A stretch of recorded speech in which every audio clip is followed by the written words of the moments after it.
మావోయిస్టులకు మరో ఎదురుదెబ్బ తగిలింది. 40 ఏళ్ల మావోయిస్టుగా జీవితం గడిపి తెలంగాణ డీజీపీ ఎదుట లొంగిపోయారు మావోయిస్టు పార్టీ కేంద్ర కమిటీ సభ్యుడు కోయడ సాంబయ్య. ప్రభుత్వం ఇచ్చిన నినాదం మేరకు స్వచ్ఛందంగా లొంగిపోయారని సాంబయ్య అలియాస్ ఆజాద్ అన్నారు. 2-3 రోజుల్లో తన భవిష్యత్తు కార్యాచరణ ప్రకటిస్తానన్నారు. 40 సంవత్సరాలుగా మావోయిస్టు పార్టీలో పనిచేసిన నేను ఇప్పుడు వచ్చి ప్రజాస్వామిక పద్ధతుల్లో బయటకు వచ్చి ప్రభుత్వం ఇచ్చినట్లాంటి నినాదం ప్రజలు కూడా ఆహ్వానించిండ్రు, ఇక్కడ ప్రభుత్వం కూడా ఆహ్వానించింది కాబట్టి అన్నిటిని దృష్టిలో పెట్టుకుని నేను రావడం జరిగింది. నెక్స్ట్ నా కార్యాచరణ ఒక 2-3 నెలల తర్వాత నేను ప్రకటిస్తా, అప్పుడు భవిష్యత్ కార్యాచరణ ప్రకటిస్తా, అప్పుడు అందరికీ తెలియపరుస్తాను. నేను అప్పుడు రాండి ఇక అది తర్వాత నేను ప్రకటిస్తా దాన్ని అనేది నేను అనుకుంటున్నాను. ఇప్పుడు ముద్రవడం ప్రజలు నన్ను ఆహ్వానించడం కానీ వాళ్ళు ఇలా నా రాక కోసం ఎదురు చూడడం కానీ నాకు ఇలా చాలా సంతోషంగా కూడా ఉంది. వాళ్ళందరికీ నా ధన్యవాదాలు.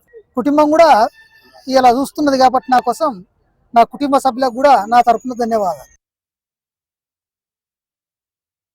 40 సంవత్సరాలుగా మావోయిస్టు పార్టీలో పనిచేసిన నేను